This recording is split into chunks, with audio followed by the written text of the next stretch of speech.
দেখুন, যে কার্তিক মহারাজের নামে যিনি অভিযোগটা করছেন, তিনি এতদিন অভিযোগ করেননি কেন? হঠাৎ করে কার্তিক মহারাজ পদ্মশ্রী পাওয়ার পরই তার অভিযোগ করার কথা মনে হলো? যদি তিনি হয়েই থাকেন, দোষ করেই থাকেন, সেটা বিচারযোগ্য, বিচার হবে।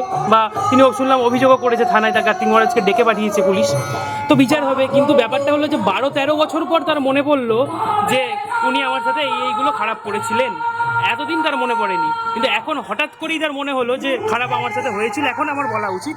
কারণ কার্তিক মহারাজ এখন যেহেতু পদ্মশ্রী পেয়েছে, অবশ্যই অবশ্যই, সে তো অবশ্যই। কারণ হচ্ছে যে মমতা ব্যানার্জি নিজে স্টেজ থেকে বলেছেন যে কার্তিক মহারাজ আমাদের এজেন্ট বসতে দেয় না। সেটা কতখানি সত্যি সেটা জানি না।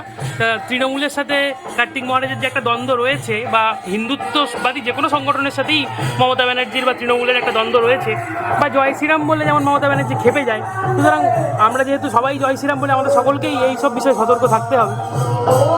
বাংলা হান্টের আরও খবর দেখতে নজর রাখুন। বাংলা খবর মানেই বাংলা হান্ট।